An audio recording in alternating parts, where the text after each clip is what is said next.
do dispo.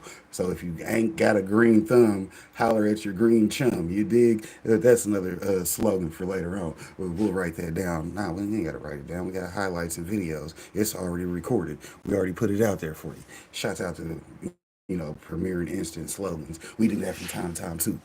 Good morning. So y'all know go to check out the Bud Files daily because they got enough content for you to watch them every day now. You dig? Whether past videos, old videos, you can binge your favorite channel anytime you want. And we suggest you run that back with the Bud Files. Hell, you'll find a video you ain't ever seen. Shout out to Sue and them because we appreciate them. Highly active supporters. But anyways, like I was saying, yeah, it costs less to grow in your home after you've initially put down the first investment. Meaning, Mars Hydro tent right behind me. Y'all keep track because at some point in time the light will come on because it's about time for that light to come on. Shout out to that light cycle. I don't know why I said 10 to 10, but it is what it is. But anyways, when that light come on, I'll have some products that I'm growing for myself right there. But that setup costs money to begin with. But once you bought it, you got it. Once you got it, you use it. Once you use it, you save money on not spending money with other people unless you are popcorn.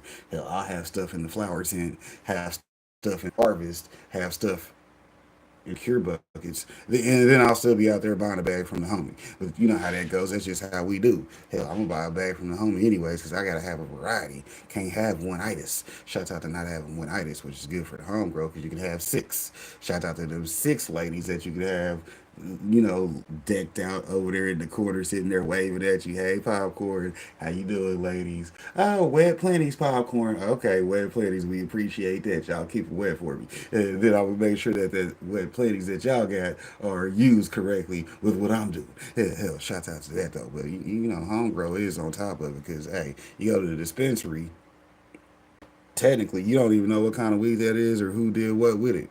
Although they do have inventory tracking that's supposed to be superb, but who's to say the genetics are the genetics? The genetics ain't geneticsing. You see what I'm saying? Sometimes they'll say, "Hey, this is this," but when it really comes down to it, they just got a box of seeds and they just plant them and put tags on them to correctly identify the plant, and then they put whatever name on it they want. Because guess what?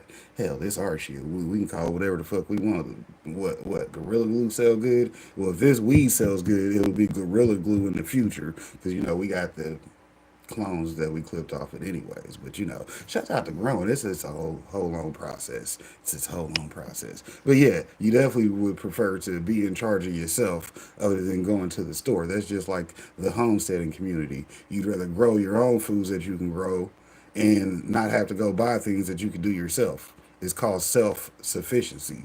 I mean, if yourself ain't sufficient, then you can go to the store because you got the money, which you're gonna have the money either way it goes, is what we saying. So therefore, why not be self-sufficient versus having to go to the store to pick something up? Hell, the last thing I want to do is run around after I done been running around all damn day. It is what it is. I mean, you can go to the dispensary, hit the drive-through. Shouts out to the drive-through dispensaries. That's all we got basically here, because they don't really want you coming inside. They just want you to pull up to the window because you already ordered some shit that sounded good online. Because that's the part that don't make sense to people. You can't even see, smell, or do nothing. You just gotta hope that hey, this is the same weed I bought last time. Yeah, because the last time the shit that I got was fire. And you get lucky sometimes because that's why they got all them flavors for you. Shout out to Dispos because that's what they do. And in particular, Morning, those April. Good to see child-resistant you. How you options which doing? are required by Y'all know to go certain check state out Big Homie regulations. April A lot of Showers. companies source these raw Appreciate her materials stopping and by. finished packaging products from China. According to Michael Rodriguez, the founder of Green Package Solutions, cannabis businesses are already navigating complex packaging regulations that vary state by state. These tariffs will force many operators to either absorb significant costs or find domestic alternatives that may not exist at scale. Now, tied to the vaporization hardware is some of that extraction equipment. A lot of these machines used to create concentrates and oils are often containing Chinese manufactured parts. And on the note of vaporization and those parts that come from China, a lot of medical patients actually use a What up, lot of Lawless? Good to vaporization see you. How you technologies. doing? As is evident here, med patients who already struggle with the high cost of their medication, a lot of them rely on specific delivery methods like vaporization. And according to Dr. Maria Hernandez, medical director at Capital Compassionate Care, if hardware costs increase substantially, we could